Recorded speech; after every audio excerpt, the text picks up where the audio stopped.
Yeah, I know. And now we compare everything to hers. Yeah, no, Like the house looks gorgeous. Nothing compares. But I have news. Tell me all of it. And I asked if it was okay to share this before I got on the mic. This video consists of full context clips because I wanted to find the information so you don't have to. Hey guys, I've been working on a long video, but I wanted to get this out there right away because I have a theory in it about Lala. Okay, let's be honest. This is about Lala and Kristen's friendship in particular because Lala said some things recently, but I was suspicious about their friendship ever since this clip. First, before I cry, I do want to touch on something positive, and that is Kristen's pregnancy announcement this morning. Yes. I was on the phone with her for a while last night. Her and I have been playing phone tag for 3.5 weeks, going back and forth. She calls me, then I call her, and her phone's always on Do Not Disturb. So I'm like, this bitch is always sending me straight to voicemail. Then I look, I'm like, it's not me, it's everybody. Because I take it personally. But I'm so happy for her. Rainbow babies are so magical unless you've experienced a pregnancy loss. That next pregnancy, it's so terrifying, but it's so exciting. It's hard to be excited when you're afraid of something happening. And we just had the best, longest conversation last night where I'm just like, you're allowed to be happy. You're also allowed to be scared. You're allowed to get a fetal Doppler. You're allowed to do all the things. I was like, but then, my OCD told me that using the fetal Doppler was too much and that you're not supposed to because this. And so, but I was just like, whatever you need to do until you feel those first kicks to feel safe. And it's okay to, just, and reach out to your friends who have also experienced this. She has 2 other friends who are pregnant right now who also experienced losses. So I love that they can be, they have that together. They're all a couple weeks apart. And I'm like, it would have been such a lonely time. I know we didn't fully have our pregnancies together. They didn't have their pregnancies together at all. Just wanted to give her a big congratulations. Congrats to Kristen. And also, Luke. Yes, Luke too. I guess he had something to do with this. Lala's awfully quiet. Could it be that she still has beef with Kristen? I think we might explore that in this next season of The Valley because she has nothing to say here.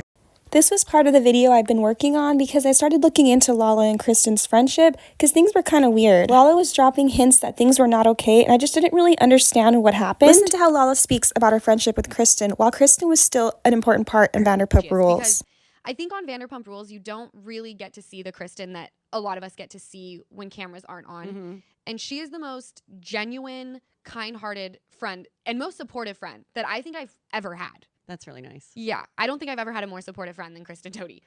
Michelle asks, are you friends with Kristen? I'm assuming DOUTE. Oh, okay. Now Lala doesn't even know Kristen's name. Of course they're talking about DOUTE. She does this when she's mad at somebody. It's so funny. She acts like they don't have a name. It's such a mature thing to do. She doesn't even know her name during this time that they're not shooting. I'd say we're not in a very good place right now, but we're all very weird and dysfunctional and Isn't it interesting that she has no concern right now to fix the friendship, but somehow she feels like it's going to be fixed. Maybe it's because she'll prioritize it when they're filming, because she needs Kristen. Back when Kristen was an integral part of Vanderpump Rules, Lala cared. Kristen was part of Witches of WeHo and best friends with Stassi and Katie, who Lala wanted to get friendly with. There was a motive, and I honestly think there still is a motive.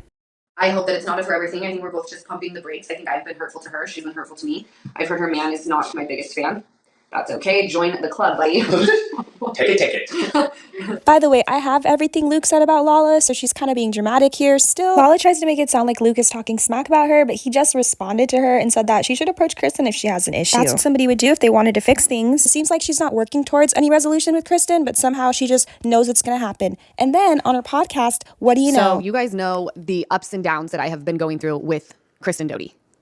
And the reason she and I fell off originally, which was 1.5 years ago, was a lot of Kristens being thrown around. Now we're on Kristen DOUTE. Are you friends with Kristen? I'm assuming DOUTE. Fucking lost. But she's also dear friends with Meredith. Anyway. I hope that it's not a forever thing. I think we're both just pumping the brakes. I think I've been hurtful to her. She's been hurtful to me. See, Lala's singing a very different tune than she was a few months before, and it doesn't make sense because she never apologized to Kristen, and look what Kristen was saying And around very that honest, time. and that's really what Yes. it is. No, yeah, I totally agree with that. With Lala, it doesn't seem like it's show friends, it's show business. It's like she only really does all her friendships seem transactional. Yes, that's how I And felt it also watching feels like at the end of the day, it's just it's about her bottom line. Mhm. And so it's just hard to listen to her lecture other people about friendships and loyalty or boundaries. Especially Ariana. This was right after the season 11 reunion came out, and we all know how Lala came out there. Especially Ariana. I have such beef with that because it's like and everyone says that, the whole internet is saying it's like, so Lala, the you and Randall thing, you can create these boundaries, but Ariana can't. Yes, we all understand there's a custody battle. Yes, we all understand that you have a daughter on the line. We do understand that those things are separate. However, Ariana is going through something too. Just because that is more bigger to you doesn't mean what Ariana was going through isn't big to her. It's also listen, life isn't fair. And in the reality TV game, in terms of celebrity and fan favorites and likability and popularity, it's not fair. Mhm.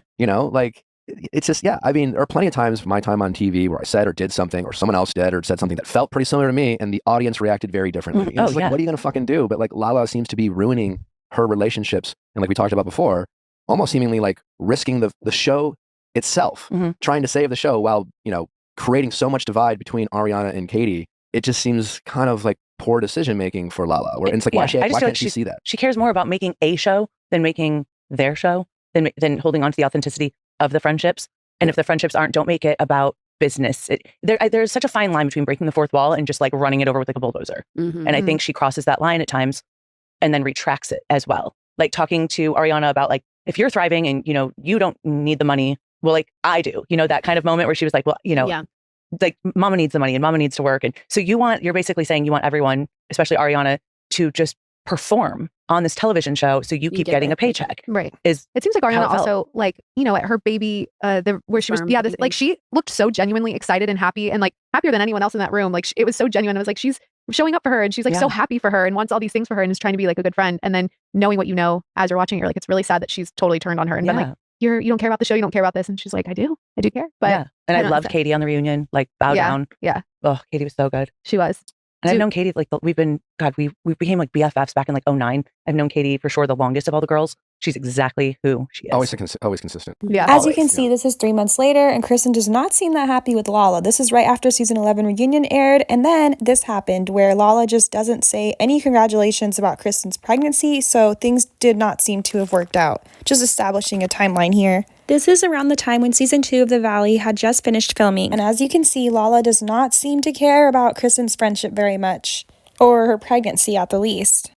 Is so amazing. So just wanted to give her a big congratulations. Congrats to Kristen. And also, yes, I would look to. I guess. Does this look like the reaction of a person that wants to build a friendship with Kristen? I'm just saying. So after seeing all this, I wondered what exactly happened between these two. And then we get into the GG of it all. This is what really messed up their friendship and what made Lala basically cut off Kristen without telling her why. Let's watch the clip ourselves. The infamous moment that Lala could not be friends with Kristen anymore. And during the time that this was all going down, Kristen was pregnant, which she would actually have a miscarriage. So she was trying to avoid stress at this time, which makes sense considering what she went through.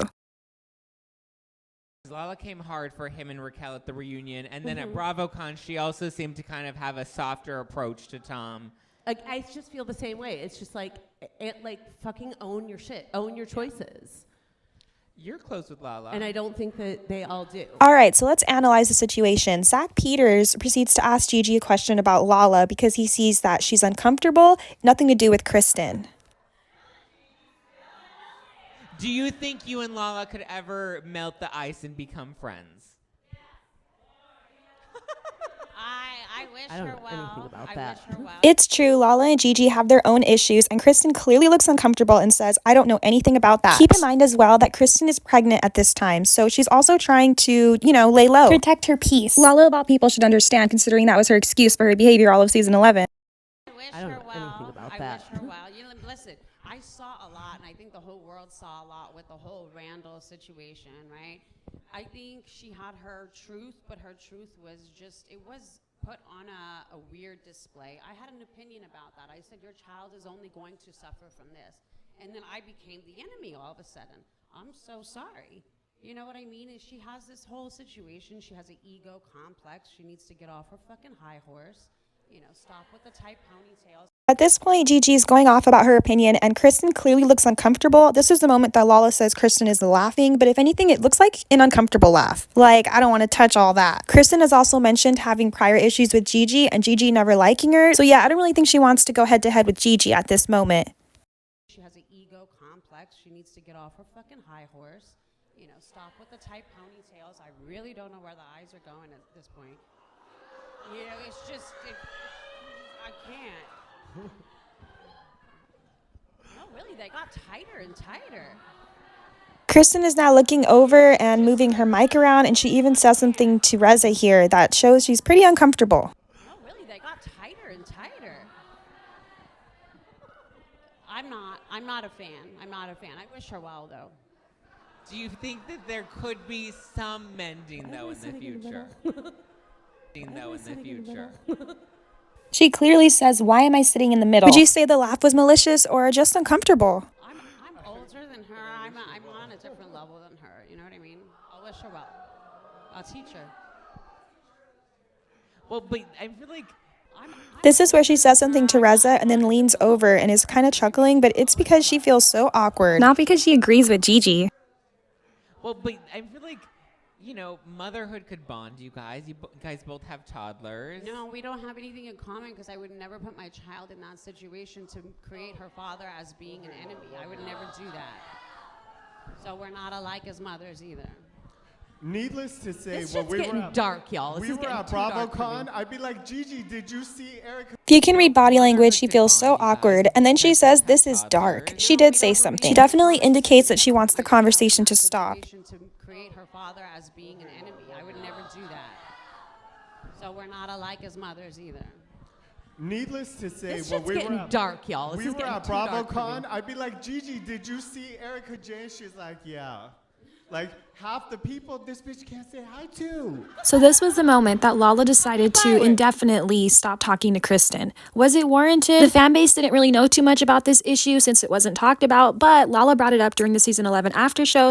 You're the same person, but you're also like, in your 40s now, so it kind of is worse. Like, there's no evolution. And you're also old now, Lala said of Kristen on the May 28th episode of the Vanderpump Rules. After show, I got a lot of love for Kristen, but she definitely didn't seem like she grew that much when we were filming. Brittany Cartwright, 35, agreed, then adding, I hate to say that. According to Lala, her friendship with Kristen became strained after she saw a clip of Golnessa Gigi Garrett-Chetagi, 42, of Shahs of Sunset, shading her parenting, specifically the ill statements she'd made about her 3-year-old daughter Ocean's father, Randall Emmett, 53. From my point of view in this footage, Kristen was leaning back, like snickering at what this girl was saying about me as a mom, and I just could not move past that because I've opened up to Kristen about what I deal with my ex on a real level, like, not this stuff that I talk about in public, like, the real shit. So I just thought it was completely inappropriate of her to laugh, she revealed. I would have liked to have her say, respectively, F***K off. You have no idea what my friend deals with. We're not talking about Lala as a parent because Kristen's seen me as a parent, and if there's one thing I'm good at in this life, it's being an F-king mom, so I was just very put off by that. While Lala has no desire to reconnect with Kristen at the moment, she confirmed she reached out to her after her miscarriage. I sent her a short text that just said, I'm really sorry for your loss, after she suffered a miscarriage, and then after that, no contact.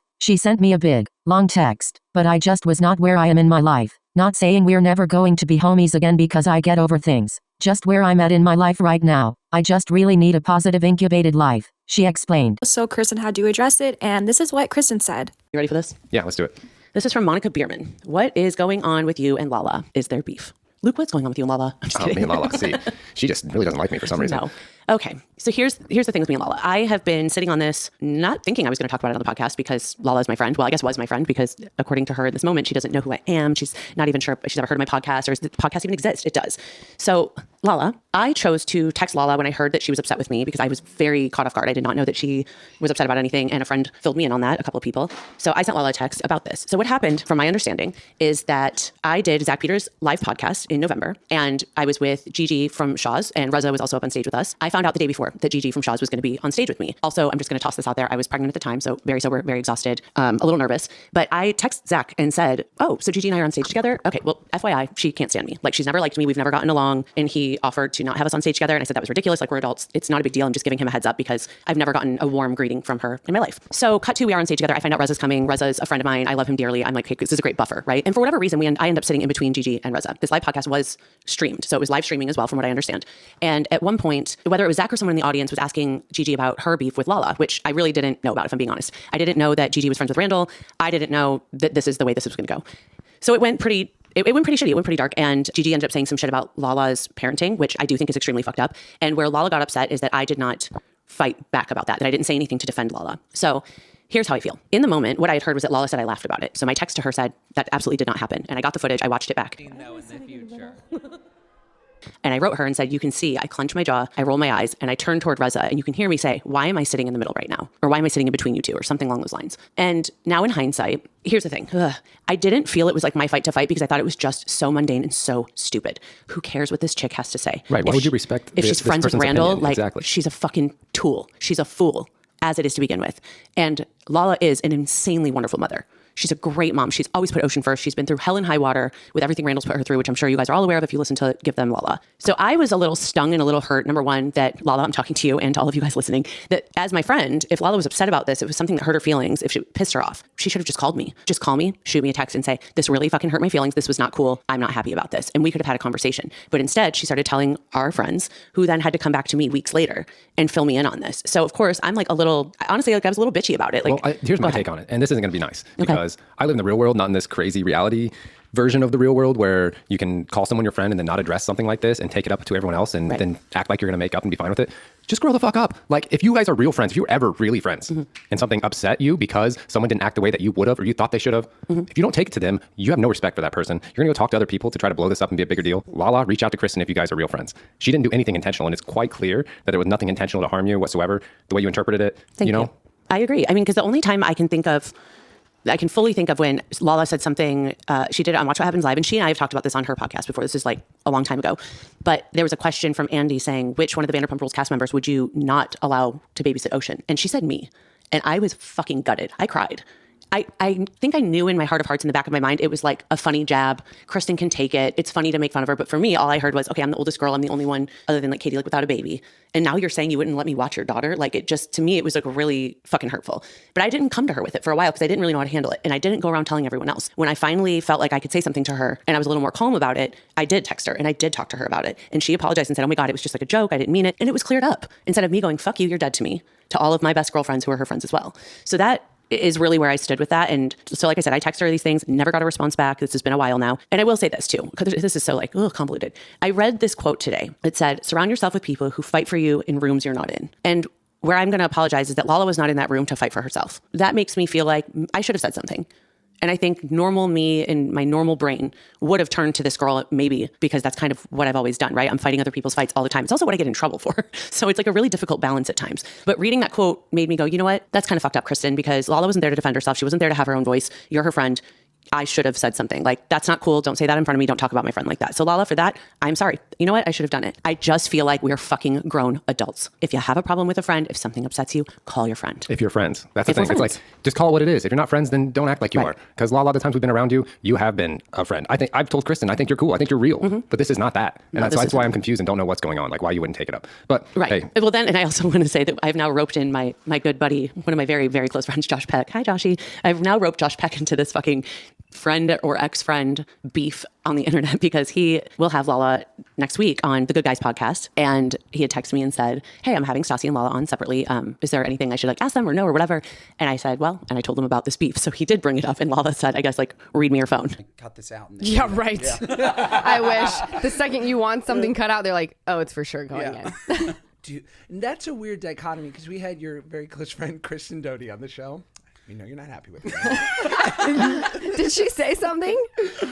Not about you. I've known Kristen for a long time. Okay. I'm Team Lala. Don't worry. Yeah. I'm sorry, but it's crazy that Josh can't even call Kristen a friend here. I don't know if he's afraid of Lala, but it's kind of ironic since they're talking about not being able to defend your friends. I also want to say that I've now roped in my good buddy, one of my very, very close friends, Josh Peck. Hi, Joshy. I've known Kristen for a long time. Okay. I'm Team Lala. Don't worry. Yeah. Okay, good. Great answer. But I did say you were coming on, and she did. She messaged me something. If you want me to read it, I would love for you to read it.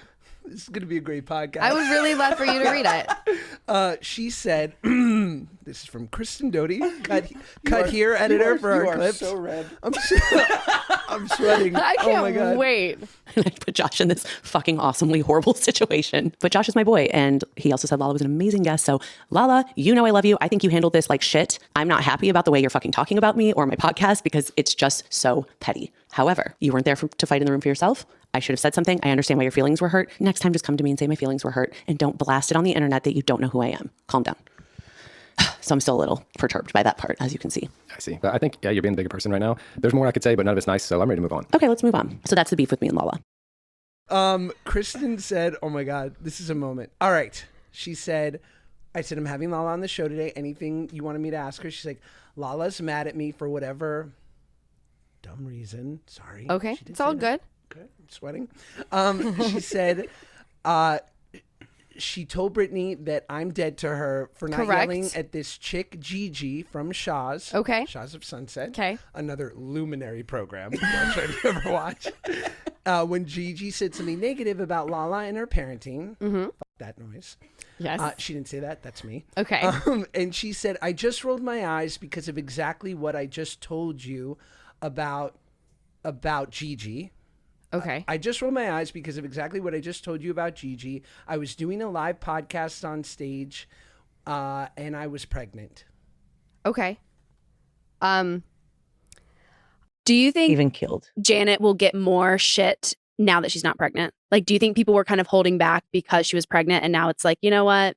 No, let's now hand it to you. Now you don't have the stress of pregnancy you that, can't- yeah. like, my water's not going to break.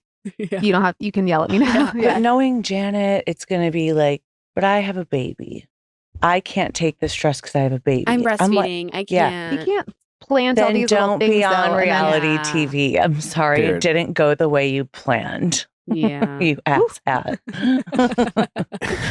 Like, I mean, I don't hope I'm pregnant for the show. Obviously, we're trying very hard to conceive. I just cannot imagine. Yeah, are they going to take it easy on you when you're pregnant? Yeah, I like have a being hard on, time like, believing filming they're going and to care. just being like, I can't even converse about this because I'm pregnant.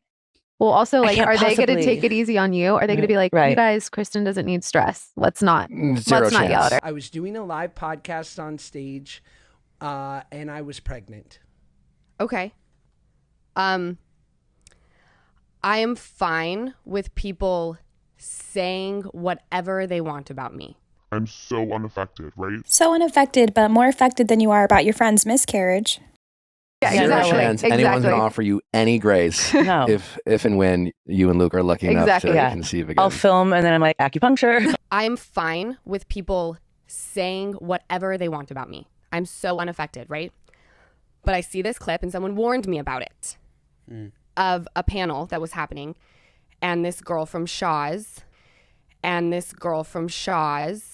talking about my parenting and how I talk about my ex. Can we talk about Lala for a second? Oh, sure. Have you ever talked about, like, why you guys don't get along, like, are in a, like, She a little... talked about it on the Vanderpump after show.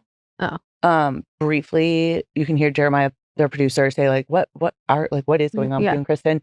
And she brings up the whole interaction about Golnessa, Gigi. Yeah. And this is where it's like, oh God, people, Lala, I can't with you. So we got into a fight, if you will. She stopped speaking to me because I did this live podcast. I was pregnant at the time. I didn't want to do it, but I didn't want to back out last minute. So Luke and I went, lots of drunk people, not fun for me. I get on stage with Reza and Gigi from Shahs. Gigi and I have never gotten along since the day I met her. She's never been nice to me. We don't fight. We don't speak. We never have. And she had made some shitty comment about Lala's parenting because I guess Gigi's friends with Randall. I didn't even know that. So there was like a live streaming video, and I'm sitting between Gigi and Reza, like, and I even say a few times, like, why am I sitting in between you two? No, in the future. And she makes some comment, and I just, like, you can see me like lean back, and I'm like uncomfortably laughing and like looking at Reza. But it's more of like, if you watch it, I've watched it. It's more of a, like, you don't I'm see not that and think giggling. she's laughing at that situation. I'm older than her. I'm on a different level than her. You know what I mean? I'll wish her well. I'll teach her. Well, but I feel like, you know, motherhood could bond you guys. You guys both have toddlers. No, we don't have anything in common because I would never put my child in that situation to create her father as being an enemy. I would never do that. So we're not alike as mothers either. Needless to say, This when shit's we getting were at, dark, y'all. This we is were getting at too dark for me. BravoCon, I'd be like, Gigi, did you see Erica? Kristen DOUTE knows the ins and outs of what I deal with. Okay? Things that nobody knows. And to watch her laugh about someone talking about me as a parent who doesn't know me at all, I will not stand for it. I will claw your eyes out. So yes, she is dead to me. I'm with Lala. Like, wow. I'm sorry. I know you were pregnant. I was very happy for you. I'm so sorry for your loss. I truly can't imagine. But still,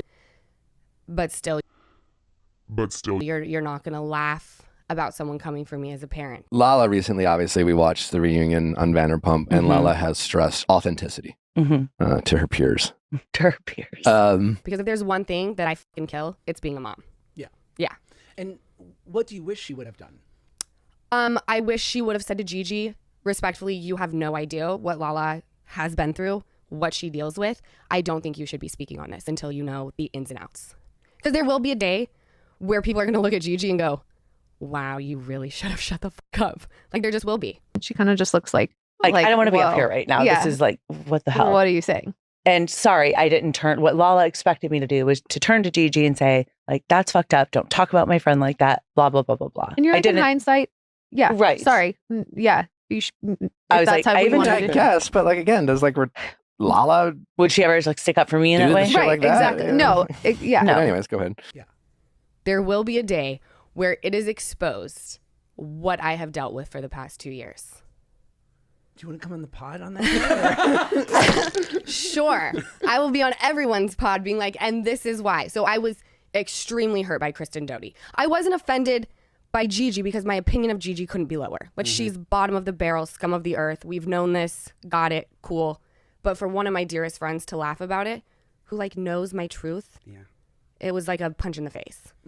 Tell Kristen we're going to settle this over a game of 2-on-2 basketball. Yes. Can I tell you something, though? Lala versus you and Kristen. I certainly understand your feelings when it comes to that. Yeah, it was not fun to watch. But I am a very intense person. So I'm like, she's dead to me. I'm good on you. But I'm sure if she were to come to me now that I've calmed down a bit and say, like, I'm so sorry. I wish I would have done that. I apologize. I'd be like, we're all good. Because that's just kind of how I am. So, Lala, I chose to text Lala when I heard that she was upset with me because I was very caught off guard. I did not know that she was upset about anything. I read this quote today. It said, surround yourself with people who fight for you in rooms you're not in. And where I'm going to apologize is that Lala was not in that room to fight for herself. That makes me feel like I should have said something. And I think normal me and my normal brain would have turned to this girl maybe because that's kind of what I've always done, right? But reading that quote made me go, you know what? That's kind of fucked up, Kristen, because Lala wasn't there to defend herself. She wasn't there to have her own voice. You're her friend. I should have said something. Like, that's not cool. Don't say that in front of me. Don't talk about my friend like that. So Lala, for that, I'm sorry. You know what? I should have done it. I just don't hold grudges. I wish I did, but I don't. But I don't, but either way, it took me a bit to think about it in hindsight. Okay, I see that would, if I just would have said like, listen, don't do this in front of me or something like that. It's also like a live freaking podcast with like all these people on stage. I was uncomfortable. You're gonna on a live. You already start don't a fight like her, I know. and so put you're- yourself on an island. While you are pregnant. So I find out per Brittany that Lala says I'm dead to her because of this. So I tried reaching out to her. Never spoke to her. She sent me a text after the pregnancy loss, which was just after that live podcast, just saying like, heard about your loss. Sorry for your loss, something like that. I didn't write back. A while later, I realized that I have all these DMs from Gigi. So I engage and like, we're both being nice to each other, but I'm just like, I didn't like the way that went down. You and I have never gotten along. I probably should have said something. I didn't want to get involved, blah, blah, blah. I screenshot the messages, text them to Lala, and said, "Just want you to know, like I tried to have your back." This is me trying." And her text back to me was like, essentially, she doesn't give a shit. Like she's like, "Gigi's so below me. This is nothing. I don't even care about this. Like I'm sure you and I will be homies again one day." But not yet. Right. And she's like, "I'm just, looking out for my baby and the peace of my baby." And I think you could understand that. And I said, you know what? I absolutely do. That is exactly how I felt that day. And I said, and some people are meant to be friends for a season, a reason, or a lifetime. And I think you and I are friends for a season. And she goes, great. And that was it. Wow. Oh. It's hard, if we think about like, because from the outside, obviously it's insensitive to laugh at something. And yet, like, look, think about this now. What's the most famous? They didn't say anything bad, but they did laugh moment of the last 10 years that got someone canceled. Good old Billy Bush. Yeah. Good old beep. Yeah. Good old beep. Good old beep. Beep. Yeah. Just laughed at Donnie T making some offhanded remark. And people were like, we're done with you. And he didn't technically say anything, but he didn't correct. Right. And people took ish. I know, because I've always been into people standing for something. Dear friend's correct. Dear friend's correct. Right. Dear friend's correct. My good buddy, one of my very, very close friends, Josh Peck. Hi, Joshy. You gonna stand up for me? Of course. That turns me Right. on. Yeah. The intense shit. I think Gigi was also making fun of my eyebrows. What? And I think that Kristen I would stand for. like, everyone Can I tell you, everyone was like, is it because of she made fun of your face? I'm like, no. You're like, You think this is the first person to make fun of my face? Like, I also wonder what's going on with my eyebrows. And when did I start being able to arch them so high as if I'm That's the rock? fine. It's very impressive. It is very impressive. Very impressive. I'm like, no, it's deeper than that. I'm a deep motherfucker. Yeah. Yeah. I don't care about the fucking eyebrow comment. No. I do. Not really, though. No. You What do you think? I think maybe if I didn't, your eyebrows, you have great eyebrows. They're great, They're bushy. And I don't need that in my life either. I feel like friendships with Lala come with so many conditions. It's so conditional and so many just, if you do this, then you're on her good side. If you do this, the way she like tried to trash Brittany on their reunion. Kentucky Muffin was blew one of my the mind. harshest things I've heard anyone ever say about anyone ever on reality TV. I mean, that was Lisa's. Wasn't that Lisa's name for her for a long time? Yeah. Yeah. But Fell off because I had seen a video of her doing Zach Unfiltered with Zach. It was like a live podcast. But I see this clip and someone warned me about it of a panel that was happening. And this girl from Shahs. And there was a girl who used to be on Shahs of Sunset who was commenting on me as a parent and as a person. Talking about my parenting and how I talk about my ex. Kristen DOUTE knows the ins and outs of what I deal with. Okay? Things that nobody knows. And to watch her laugh. And DOUTE, in my mind, didn't defend me. Whether that was true or not, I still to this day do not know. To watch her laugh about someone talk about me as a parent who doesn't know me at all, I will not stand for it. I will claw your eyes out. And DOUTE, in my mind, didn't defend me. Whether that was true or not, I still to this day do not know, because you have to remember I had my hormonal goggles on. So yes, she's dead to me. I'm with Lala. Like, wow. I'm sorry. I know you were pregnant. I was very happy for you. But you have to remember I had my hormonal goggles on. I'm so sorry for your loss. I truly can't imagine. But still, you're not gonna laugh about someone coming for me as a parent. I will claw your eyes out. Either way, I went to Brittany and said, Kristen's dead to me. And that escalated. Brittany tells her, and it escalated things. So yes, she's dead to me. I'm with Lala. Like,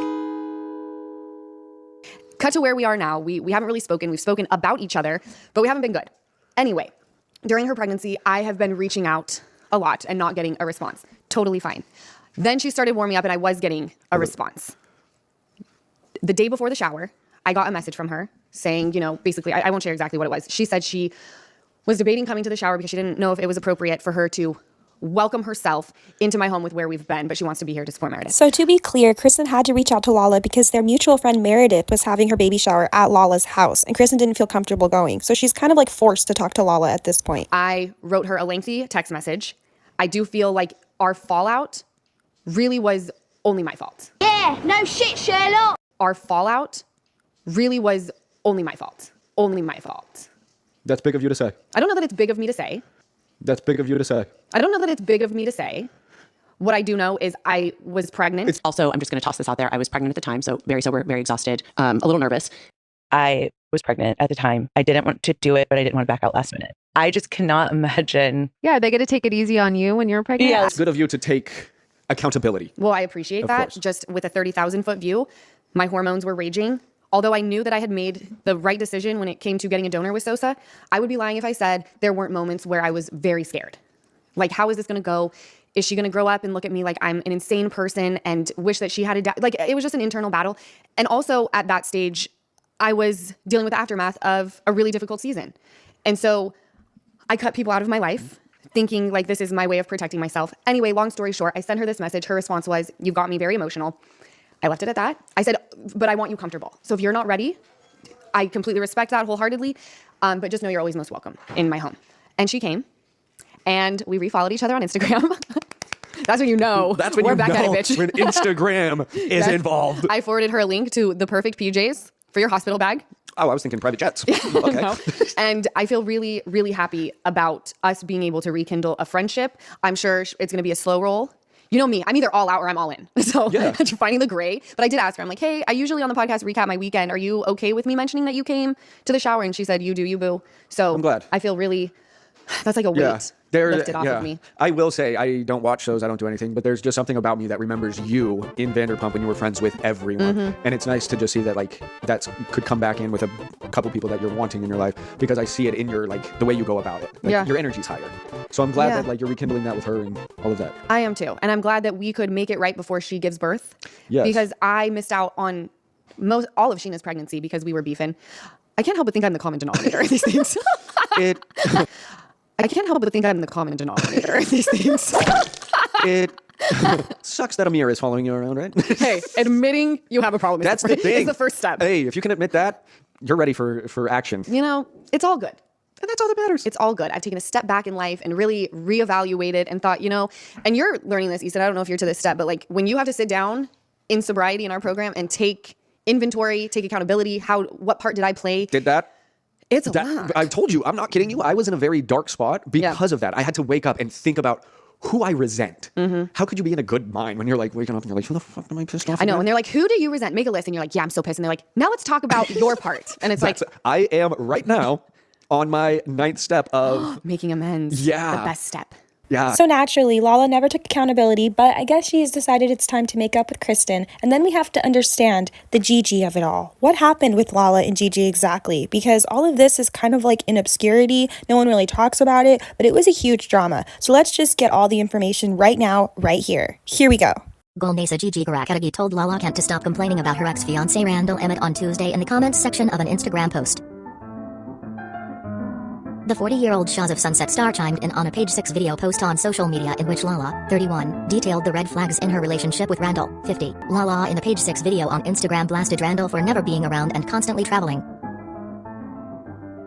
She claimed that Randall said he was traveling to make movies, but went to locations where he wasn't making films. The phone would never leave his hand. I mean, whether he was in the bathroom, getting a massage, the phone was in his hand. If I got near the phone, it was like he was in sheer panic, and those all should have been red flags, Lala said. Lala in a podcast interview earlier this month also called Randall the worst thing to ever happen to her. In a talk with Amanda Hirsch on Dear Media's Not Skinny, Not Fat podcast, Lala shared a wide range of feelings toward Randall after years of being his staunchest supporter. Back in December, Bravo, Axel Bauer Griffin Film Magic as the Shaw star commented on Page 6's interview with Lala, during which she candidly opened up about ending her engagement with Randall over his alleged infidelity. If someone, Randall, is being their authentic self and it's all being referred to as red flags, why does the person, Lala, wait until they've experienced so many of these red flags before they walk away? Just saying, Gigi posted in response to the video. Walk away and stop complaining unless you're ready to take accountability for choosing to stay after the first red flag, because all of this press/media SHT ain't cute when it's about the father of your child, she added. While it might be true that maybe she should keep this stuff to herself, maybe it wasn't Gigi's place to say this, so I can see Lala's frustration. It's kind of harsh, but Lala's also a harsh person, and Gigi tried to sweeten it up a little bit here. After referencing Lala and Randall's 10-month-old daughter Ocean, Gigi further clarified things during her post-will Twitter rant, calling Lala a sweet woman who should understand that one day all of your anger will disappear, but all of the horrible things you decided to make public about your daughter's father will always be there. Gigi later posted a group photo that included her and Lala on Instagram from Tuesday's episode of Vanderpump Rules, which focused on Lala's summer party for her Give 'em Lala beauty brand. When the Shaws come out to play with the pups, congrats at Lala Kent, you're doing a great job. But why did you unfollow me? Gigi wrote in the caption for her nearly 900,000 followers. Golnessa Gigi Garakadagi's feud with Lala Kent continues. See the Shahs of Sunset star's latest comments on Lala's split from Randall Emmett, by Allison Chris, January 14, 2022. Martine P wants to know if this was the only time Randall cheated or just the only time he got caught. No, this has been going on for quite some time. It's been kind of repeated behavior that I have found out about. And it's not just one person, it's many. I believe it started after I got sober. And it's just, I don't know how I didn't see it. Wow.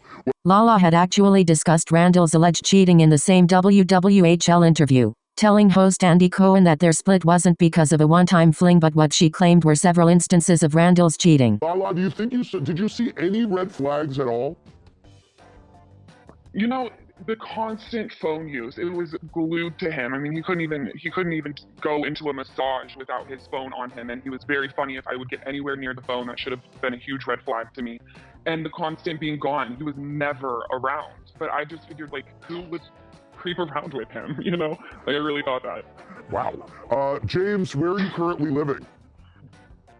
Currently living in Los Angeles, beautiful Los Angeles. I don't know how I didn't see it, she added, noting that she may not have known it at the time, but there were several red flags, a remark that once again upset Gigi. Lala, you claimed you overlooked all the red flags but yet you have memory of all of the flags, meaning the red flags were obviously standing out to you for you to recall all of them. Gigi tweeted, so you actively chose to not see what was in front of you, why not admit to turning a blind eye on purpose? Twitter. In one of her final tweets, Gigi called out Lala for hooking up with Vanderpump Rules co-star Ariana Madix while dating Randall. If I recall correctly, you were bragging about going down on your castmate and the timeline puts you in a relationship at that time. Gigi tweeted, cheater. Lala, however, revealed in 2019 that Randall knew about the hookup. In fact, she shared his reaction. I mean, two good-looking people having fun. He wasn't that mad about it. For Lala's part, she's yet to respond to Gigi's tweets. Now see, this is a lot. It's difficult to side with Gigi because she worded this really oddly, but I mean, I guess Lala technically did cheat on Randall on the show, and so that is true. And then she talks about the red flags and ignoring them, and that could be true too, because if you saw the red flags, then clearly you were noticing issues and you never talked about it before. And this can be supported by the way she used to talk about Randall when they would fight, and she would archive pictures of him, for example, and then she would tell everybody it was nothing. So it kind of feels inauthentic to say that she saw these issues the whole time when she just lied about them to the audience. So if you listen to this Watch What Happens Live interview that she did a couple months before they split up and she archived all of her photos of him, you'll see why a friend of Randall's like Gigi would think that this isn't that serious or it's just a random fight that's going to get resolved. Well, you scared the whole internet because you archived every photo of Randall. What is going on? I'm going to be so real right now with you, Bryce. Because it's so petty that you're going to die. First off, why aren't you together? What's happening? Where are we? I came to Utah to hang out with my mom and my brother and just get some, Utah back in my blood for a moment. Okay, we're revisiting Lauren. Yes, exactly. We're going back to Lauren Birmingham for a hot second. And Randall, you are back in LA, right? Yeah, I mean, we had been on the road for 5 weeks together in Puerto Rico, Florida, North Carolina, and we came back to LA together, and she wanted to go, while I work now, I'm back in the office. She wanted to take a few days and go see all of her family and friends. Yeah, I've been keeping up with your quarantine. You guys have had quite the adventurous time while we're all in lockdown. I think you've been safe everywhere you've gone, but you've seen a lot of places. Puerto Rico is where you were shooting the movie, right? Correct. But during this whole time, you guys have not stopped podcasting. What have you learned about each other from the podcast? Oh, that's a tough question. I've learned that Randall really enjoys talking over me. We're trying to curb that. But also I've learned on the positive side, he is really great at asking amazing questions to our guests. I had no idea that he had the talent of interviewing people. I've known that he was a great producer and director, but to watch him carry on great interviews is really incredible to see. Thank you, hon. You're welcome. And have you learned anything about Lala from doing this with her? Oh, you got a few minutes now. No, I mean, I love working with her. We're best friends and we're lovers. And I think when we do this podcast, I don't really get to see the business side of Lala. She's very professional and very diligent with the podcast. So what I've learned about Lala is she really is a little CEO who is a boss, and she bosses me around in the podcast, but in the best way. I've learned that you want to be prepared. Otherwise, you get around Lala. Well, people thought you were getting the wrath of Lala a couple weeks ago. Lala, you scared the whole internet because you archived every photo of Randall. What is going on? By the way, I didn't even know this existed. I mean, we're on vacation. We're in Merkel Island. We have a little hit like any couple has. It's a tiff. You keep calling it a tiff. Okay. Tiff. Whatever. A tiff, a tat, whatever it is. And I'm going to be so real right now with you, Bryce. What happened was we went to the grocery store and we got so much food. And as we were checking out, I would reel out because it's so petty that you're going to die. So as he's checking out, just sitting there really, I'm wheeling the carts out and filling the car up so that we don't have 4 carts to load at once. Then we go back to the house and I unload all the groceries. He goes MIA. Not only do I unload the groceries, I put them away. This guy. I didn't go MIA. I went on the boat. I went water skiing. Water skiing. I was so pissed, Bryce. I was like, if you wanted a housewife to cook and clean, you got the wrong girl. So whether this is true or not, Lala's really trying to sell us on this story that they fought because he didn't put the groceries away, but they wanted us to think that Lala just does wild things and it's not a big deal. Got the wrong one. So I archived because I was petty. I was just petty like that. Hold on. It's so stupid. It's so stupid. We didn't need to tell that story. Second of all, Bryce, I did buy like $1,500 worth of groceries. I went a little crazy, and I didn't think. I was so excited to get back on the boat. And then my phone started blowing up, and she was a little perturbed. But here's the thing. I didn't even know you can archive somebody's photos. So I was like, whatever. I apologize. I came back. I unloaded the groceries with her, and we moved on. Hold on. And then I start getting texts from friends of mine around the country going, I hope you're okay. I go, well, I'm great. I'm in Marco Island. We're water skiing. No, you broke up with Lala. I go, what? So I don't even know what they're talking about. And then I Googled to see, and I'm like, Lala, what did you do? She's like, I archived all your photos. I didn't even know that I may or may not have been PMSing that day. Yeah. I mean, it seems like no one's in the right here. No, it was so stupid. It was so stupid, Bryce. Like, I couldn't believe that people were even, well, because they took the fourth step prayer that I had posted. I was feeling I get into these zones of really wanting to kind of, I don't want to say preach, but preach about sobriety and how it's changed my life. So people didn't realize that if you went 3 days before that, I started with the first step, second step, third, and that just happened to fall on the fourth step prayer, where I archived all of Randall's photos. So you put both of them together and it did look messy. Right, really like Lala's cryptic post, and then, but if you Google it, it immediately every AA website in America pops up.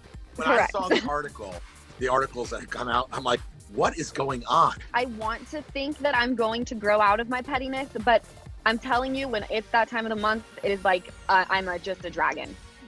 How long does it take to archive all those photos? Yeah, how long does it take? Well, because I'm a professional at it, it takes like a minute. Quick. Easy. And it takes the same amount of time to add them back. I'm a professional. But you guys also don't follow each other on Instagram and never have, right? Never. Yeah, when we got together, we blocked each other on Instagram, and not even because we were like fighting. We had just seen so many couples. Like, are you eating McDonald's? What? Randall, you're supposed to be on a diet. I am on a diet. The Mickey D's diet. I just played pickleball for 2 hours this morning. All right. Okay, you can have your McDonald's. We had seen so many relationships that got crazy because of social media. Like, they would see like someone liked your picture or whatever it may be, and so we just blocked each other from the jump. And but if honestly, it's not broken, don't fix it. No, we did it kind of like as a goof early on in a relationship, and we just like, all right, we won't follow each other, and we never changed it. And then I always see these articles that come out. She'll show me, or I'll see them, and it's like they unfollowed each other. It's like we never followed each other from day one. It's all so stupid. I can't even believe that I did that and fed into the nonsense. Well, because then it took you a moment to clear the air. So like you let the story have its life too. Did you, Lala? Let the story have its life? I feel like it had a 24-hour, no one knew what was going on. And then the interviewer is kind of calling Lala out for feeding into the energy, and she can't really say much here because that was what she was doing. So she can't be mad when people weigh in on it. And so when she started angry posting about Randall a couple months later, it makes sense that people didn't believe it. She's literally acting like the people are crazy for believing her here. But you also have to, I don't feel like it was even about it having life. We were in a place that was really amazing, and I just didn't think about correcting it. It was like, okay, I'm over the pettiness now, and I can just go and move on. No, you were over that in 30 minutes, the grocery thing. I know that. Randall, you posted a picture of Lala with your girls right after that too. Was that like your message of this? Everything's fine, or was that just so unrelated? hard, Bryce, to set the record straight? No, okay.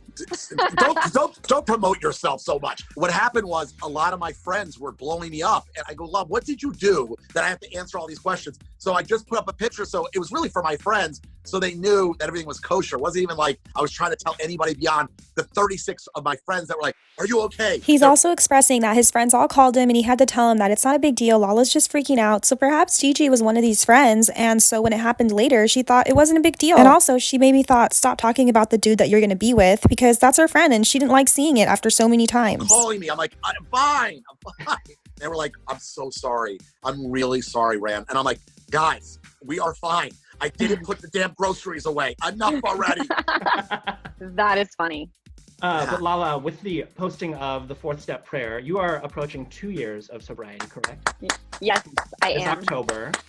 Mm-hmm. So although Gigi was wrong and these would not be false alarms and Lala and Randall actually did break up 3 months later, it makes sense why she took it the way she did. And when you see the way their breakup went down, it was exactly the same as this is explained. Lala archived pictures of Randall and Randall started posting a bunch of pictures of them together, same as this situation. So it makes sense why Gigi thought it wasn't a big deal. In October 2021, news broke that Lala had moved out of their shared home and moved into a hotel after pictures of Randall hanging out with 2 women while on a trip to Nashville were made public.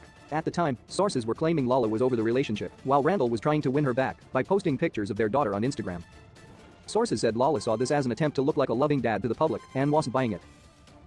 Since their split, Lala has said a lot of negative things about Randall during various interviews. Lala made statements claiming Randall was living a double life and was hardly ever around. She further explained that whenever he was around, he was always on his phone and wouldn't allow anyone to touch it when he wasn't using it. Later, Lala shared a post on her Instagram stories about narcissists insinuating Randall is one. She claimed she was traumatized from their relationship, that Randall lied about the cost of her engagement ring, that she saw and ignored all the red flags, and that she's thankful she never married him. After Lala made negative comments about Randall again, Shahs of Sunset star and Randall's close friend, Gigi called Lala out for being a cheater. As reported by Page 6, Gigi took to Twitter to call Lala out for some of the mistakes she made in the relationship. She reminded Lala of the time she admitted to engaging in sexual acts with co-star Ariana Madix, claiming the timing matches up to when she was in a relationship with Randall, questioning if that makes her a cheater as well. She continued by saying Lala chose to make her private life public when she signed on for a reality TV show, and that choice gives others the right to have an opinion on her life. Gigi claimed Lala should have some more respect for herself than to be speaking so negatively about her ex-fiancé. Gigi's rant against Lala came after she appeared on Watch What Happens Live, during which Andy asked her what she thinks of comments Gigi had made about her previously. Lala's response was that she didn't appreciate what Gigi had to say, since she doesn't have all the information about what went on between them. And then Lala made a comment that Gigi took really personal and really upset Gigi. She also said she had hoped Gigi would have been more compassionate towards her since Gigi is a single mom. The last comment didn't sit well with Gigi, as she also addressed that in her Twitter rant. She took to Twitter to let Lala know she didn't like being called a single mother in a way that made her seem like a victim, since that is how she chose to raise her son. So at this point, Gigi had decided to have a child by herself with no father. So she was pretty offended at Lala mentioning that she's a single mother, since this is what she chose to do. And later Lala would have her second baby in the same way. So Lala should understand why this would be hurtful to Gigi to hear. But at this point, Lala did not understand. The Bravo-celebrity beef wears on. Shahs of Sunset's Golnessa Gigi Garachedagi has made it clear she doesn't like the way Lala Kent has handled her split from ex-fiancé Randall Emmett. But now that the Vanderpump Rules star has responded to the criticism, Gigi is once again weighing in. An apparent friend of Randall's, Gigi took to Twitter on Thursday, January 13th, to slam Lala after she called Gigi's initial comments about the breakup inappropriate during the January 11th episode of Watch What Happens Live. Added Lala, she knows nothing about what's going on and how deep and dark and disgusting everything is. And I just thought, as someone who is a single mom, I would think you would take a pause and have compassion. In a since deleted series of tweets, which News has confirmed, Gigi responded, after seeing what Lala said about me on @Bravo WWHL, I'm now upset. Gigi wrote, you said I'm a single mom as if I'm a victim of a circumstance and that I should have empathy for what you're going through because we're both single? Do not confuse my original point, sweetie. She took to Twitter to let Lala know she didn't like being called a single mother in a way that made her seem like a victim, since that is how she chose to raise her son. She also told Lala it didn't make sense for her to assume she would be on her side because they're both single mothers. Considering the fact that Lala and Randall share a child together, it will be interesting to see if the Vanderpump Rules star will continue to speak negatively about him. Is she considering that her daughter might see the things she said about him when she gets older?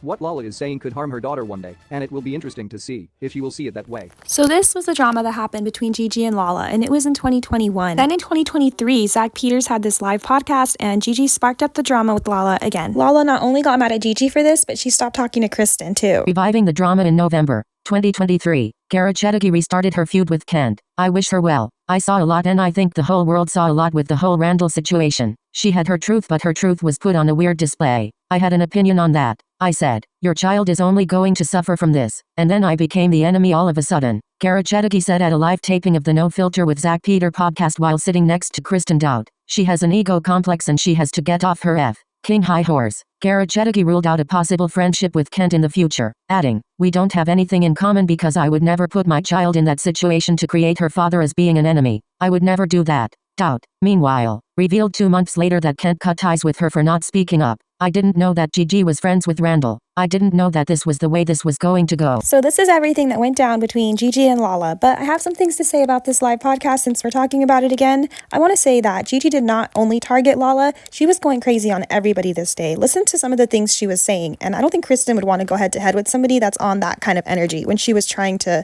be chill, you know? Kristen, how are you with your former cast members? How are you and Stassi? Stassi and I are great. Katie and I are great.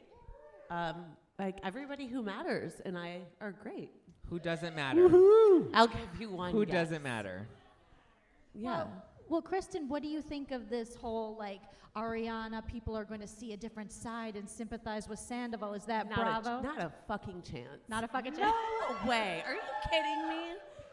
Come on. Like, okay, number one, I just found out, like, in the last maybe month or a few weeks that Tom Sandoval has a podcast or something. Why, I don't know. It's horrible, girl. It's horrible. And it's like, it's kind of the same shit. Like, why? Like, every time he opens his mouth, he's not doing himself or anyone any favors. Like, just stop talking. Stop being on all these weird, like, new shows, the Special Forces, the Masked Singer, the this, the that, a podcast, doing BravoCon, being, like, still talking shit about Ariana. Like, no, dude. He's exactly the same person he was when I dated him 15 years ago as he is today. There's no Mariposa in Sandoval's world. There's no Mariposa in James Kennedy's world. No, aw. She has the right. You guys will change your fucking tune. Trust me. Wait, Just well, wait. what do you think of Sheena kind of being the one to bring Tom back into the group? I think Sheena's gonna have to answer for it. That's all. Like, I love Sheena. Sheena and I are friends, but Love like, Sheena. don't be wishy-washy. If you're Ariana's best friend and fuck Tom, and then at BravoCon, you're gonna go party in his fucking room till 4 a.m. And if Ariana's gonna be upset, Ariana's allowed to be upset. But just stick to what you want. Like, if you have to answer for your choices, Can and I that's ask okay. y'all a question? Before Scandal happened, who here was an Ariana fan? Be real. I was honest. Honest. Okay, you guys were Ariana fans before Scandal because I wasn't. Because I thought Bravo she was didn't fake as show, fuck. but Bravo did. They edited her to look a certain way. They edit people to look a certain I way. was not a fan of that woman. Of course not. But a lot It of was- people it was were very fans obvious of what she was Sheena about. because they make Sheena look like a wishy-washy back and forth, Yeah. where Sheena's actually like a really huge heart. Yeah. She tries to be friends with everyone because she loves so hard. Calculated. You know. Who, Sheena? Calculated. Sheena's At calculated? times. At times. She's very calculated. I don't love that she's friends with James Kennedy. I think my point is I just think everyone has to answer for their choices. She also has end missed of fucking a paycheck, story. You know what I mean? She's got a lot of endorsements. So when since they this has when they happened. have a reunion, when Okay. Vanderpump has a reunion, I don't want to hear or see any of them being like, well, I know it's just because like, well, we were friends for like a really long time, so like now I'm really sorry, but like, and then going behind Ariana's back. Yeah. And being his friend, but then like talking shit about him. Well, what about Kristen Lala? said more mean stuff about Sheena, and she even agreed when Gigi called her calculated. Anyway, as you can see, Gigi had a lot to say about the Vanderpump people, but she talked about other people too. It was fucking hell. Oh my God. Do you have any advice for MJ? She just did it. Did you give her any advice before going into it? Ask Did you have Golnessa, any but advice for MJ, Reza? she didn't ask me for advice, but here's... Reza found out MJ was going through the press. No, she called me from the plane, actually, okay? After the Don't press. throw In her the under air? bus. In the air? Literally, she called me from the plane to let me know. But at BravoCon, I And was... at BravoCon, she tried to say, you know, she got a lot of advice and whatnot from Reza going there. This bitch was trying to throw her under the bus. I The feel three like of I us should were not be sitting in the middle right now. trying to throw her under the bus. I The feel three like I of us should were not be sitting in the middle right now. You see, Kristen was uncomfortable from the beginning, so why would she want to say something to Gigi, who's going off? I did the GOAT with Kristen DOUTE. Yes, you guys, Fuck the the GOAT. traitors. I Fuck did the traitors, the GOAT GOAT with is so much Kristen better. DOUTE. It was the best show I've ever done. It was a union show, and they treated us with respect. And Kardashians. Thank you, my love. A lot of people thought that Great Lisa question. had a hand in the scandal being put out there to save Vanderpump Rules. Do you think Lisa knew and staged some of that? No, I don't think Lisa has enough to gain or lose with Vanderpump Rules. Like, yeah, she makes money as a cast member. Yeah, she makes money as a producer. Sure. But like, I don't think she has enough to gain. What do you think? She doesn't make money as a Gigi. No. Listen, first of all, I don't like fucking Lisa Vanderpump. Let me just put that out there. I can't stand Shots her. fired. But this does not give way to what I'm about to say, which is the Vanderpump Rules. I know inside track, Reza can back me on this. No names need to be mentioned, but Vanderpump Rules was going to be canceled. It was going to be canceled, and we all know the media picks and chooses what they want to overexploit. Okay? And for a good price, they will overexploit what you give them. So I'm just saying. That I don't doubt. I don't know this firsthand like you guys do. And she's coming out with but I don't another doubt show. Lisa Vanderpump's coming out with another show as well. So That's it's true. like- In France. She's, you know, working like Kris Jenner, honey. Yeah. She's doing it. Oh my gosh. Okay, Okay, last one Q&A question. more yeah. question. Go ahead. Opened up to her saying, I have breast cancer, and Larsa said, well, how am I supposed to know that? And then she was recently at BravoCon, and she was like, well, how was I supposed to know that? Whereas I think a lot of the audience is saying, Larsa fucking motor mouth, had diarrhea of the mouth, needs to take some Pepto-Bismol. And went around the whole group circle saying, oh, I'm not supposed to say anything, but guess what? And to the next person, I'm not supposed to say anything, but guess what? She's shady. I told you don't be cool with her. I told you don't be cool with her. I was at Watch What Happens Live at BravoCon in the room, and Larsa was back there, and I was obsessed because I wanted to see if that bitch made more money on traders than I did. And how the fuck did they trick her ass and have her stay at that rank-ass motel we stayed at across the street from the airport? Seeing all this, similar to Lala, Gigi seems like the kind of person that doesn't hold back. And Gigi has been friends with Randall for a long time. She met him before all of this, as you can see here in this clip. So I'm not saying I defend Gigi's actions, but I understand why she said something. It wasn't just coming out of nowhere. She was defending a friend in her head. I see you're always actively with them, playing with them, just doing fun things for them, which is great. I didn't have, my dad was a workaholic, which he built what he built, you know, which I'm grateful for, but I really see your posts and your videos, and I just wish I had more of that with my dad. You know my dad. I met you because of my dad, like not because of Lala. Poker. I mean, that's awesome. I mean, he came to a charity thing for what was the that LAPD. Yeah, it was LAPD. Because my dad was like besties with the chief. My dad designed all the precincts and, you know, police stations and everything. No, we met there playing poker, and then your dad and I were on the final table. Or, you know, it was fun. And then you lost, and then you were giving my dad tips on how to beat the guy. I was trying to coach, which me coaching poker is kind of like a joke. But anyway, no,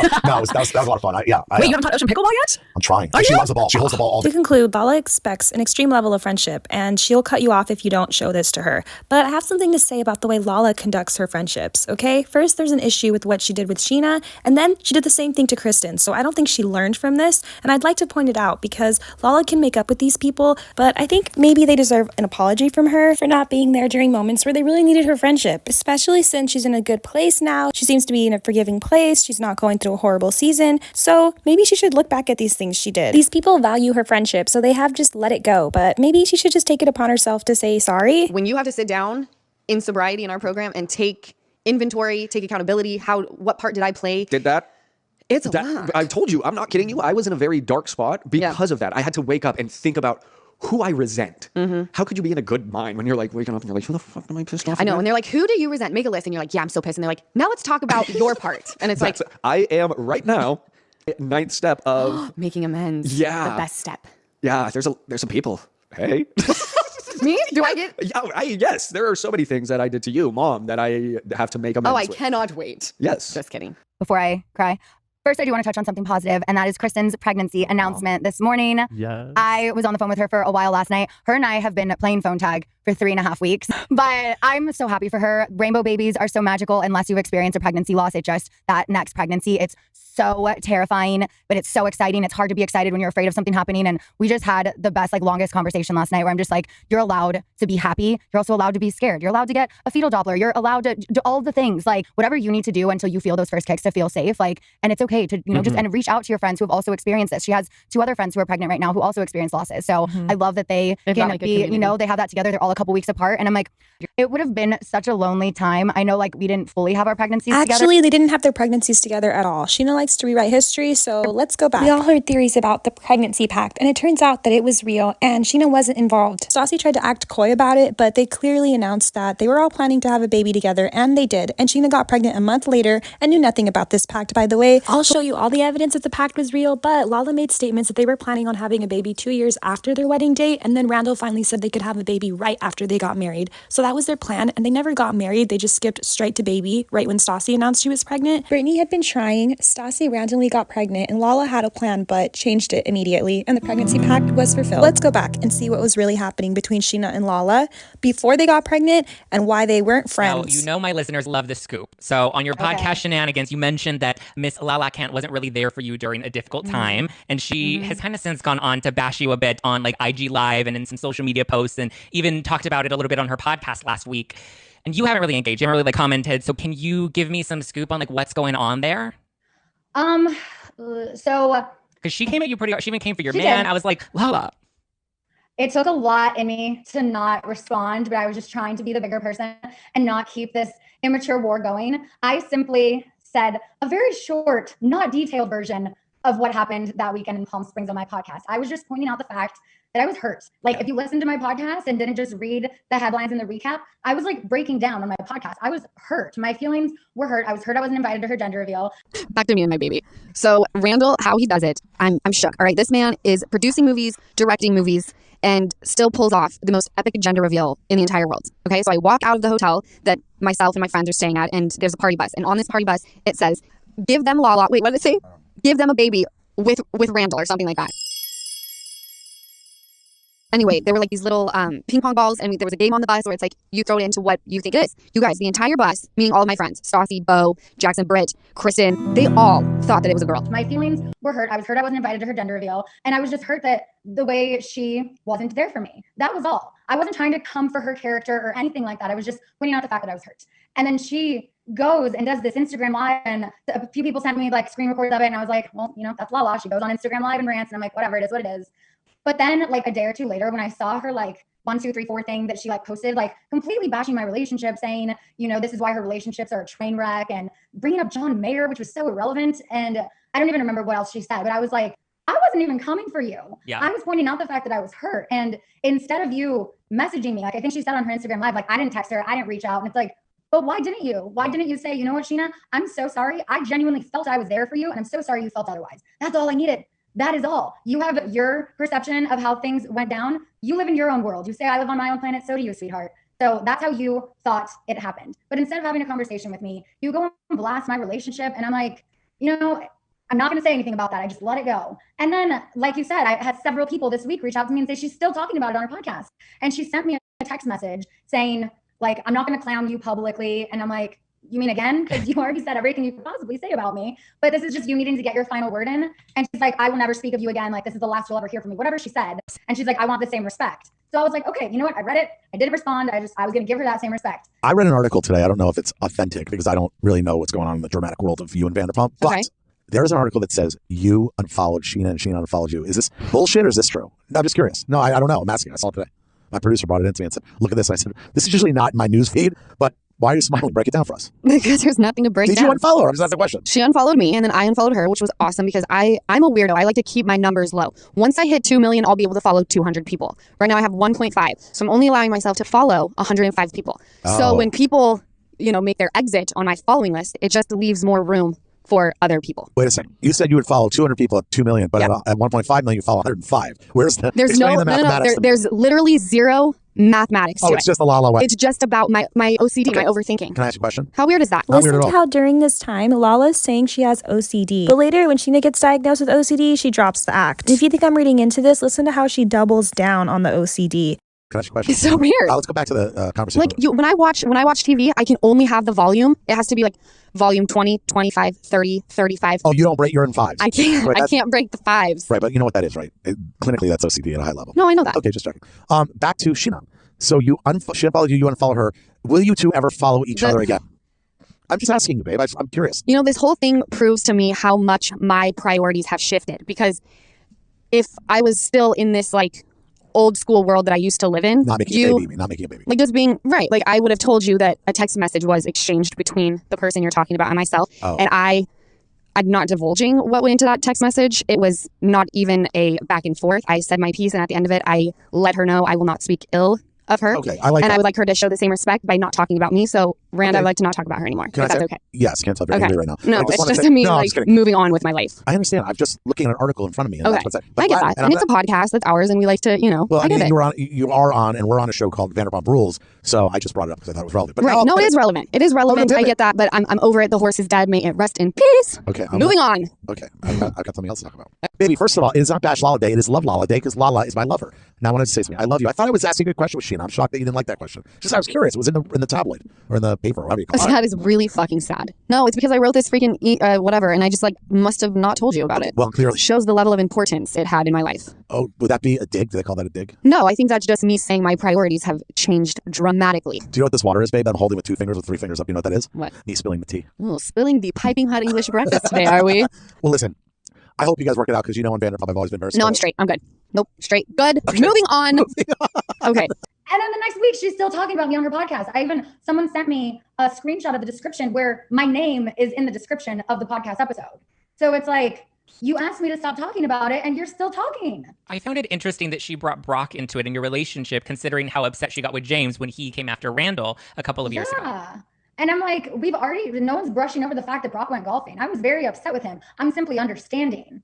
But like, what pissed me off the most about that situation is she lied. She said on her live that I didn't ask her to come over. So you think in the midst of my panic attack, as I'm begging you to come over, you just casually mentioned you have dinner plans? Why would I know you were going to dinner? It's because I asked you to come over. I said, I need you. Can you come over? And you said, I can't right now because I have dinner. Can I check on you later? And I'm like, I don't need you later. Later, my boyfriend will be here. I need you now. To be clear, Sheena's talking about when she had a miscarriage and she called Lala to be there for her, and Lala was having dinner with MGK and Megan Fox instead of being there for her. And to this day, Lala talks about MGK and Megan Fox, saying that they were the reason why her podcast was successful, so no regrets, I guess. At least she never vocalizes any regret for this. And she even said in the text message she sent me, which this is just so Lala, she said she was there for me that day in the same capacity as my mother. And the fact that she thinks she is up there with my mom is just a whole new low for her. So good riddance. I unfollowed her. I never see a friendship with her again. And I'm completely fine with that because honestly, for the last 3 years, I felt myself forcing a friendship with her because every time she hurts me, she feels bad. She begs for my forgiveness, but it's usually when there's a camera in her face. And I forgive her. And then she does it again. And I forgive her. And then she does it again. And I'm like, I haven't wanted this friendship to continue for years. I keep forgiving you. Yeah. And at this point, I'm done. I'm checked out. I don't have room for that type of fakeness in my life anymore. Because it really sounds like you're suffering postpartum OCD. I've never even heard of that. Same. So you should absolutely go to a specialist and shed some light on that because you are definitely not the only person that's experiencing that. And I also didn't suffer a miscarriage, Sheena. Yeah. 2 years later, listen to the audacity of Lala explain that she doesn't know anything about miscarriages to the person that she wasn't there for during a miscarriage. I'm pretty sure she knows that. I also didn't suffer a miscarriage, Sheena. Yeah. Like, I'm sure you have a lot of PTSD with that. Absolutely. And a traumatizing labor. And not to mention your traumatizing labor. Like, it's been such a struggle for you to bring a child into the world. That would do a number on me too. It would do a number on anybody. Yeah. So I know I'm not there yet. Sometimes you just need to cut the cancer and you need to cut out the toxic people in your life so that you can be happy and full of positivity and light in your own life. Yeah. So during this time, as you can see, Lala was pregnant and having her gender reveal, and Sheena wasn't invited. And this is the place that they were really in. It would have been such a lonely time. I know we didn't fully have our pregnancies together. Sheena says, I know we didn't have our pregnancies fully together, but they didn't really have them together at all. I missed out on all of Sheena's pregnancy because we were beefing. They didn't even plan to. So given the truth about their past when they were having babies, let's hear about this pregnancy pact. That's for another video, the one I've been working on. I fully break down the pact, but that's basically what she did to Sheena in a nutshell. It's really sad too, because Sheena said it would have been such a lonely time if she didn't have kids with her friends, but she didn't have kids with them. She was lonely, and she was lonely during the other things she went through too. A lot of time has passed, but Sheena has been hurt repeatedly by Lala, and I don't think this has ever really been acknowledged by Lala. I'm just saying. And now let's get into what she did to Kristen, which is basically the exact same thing.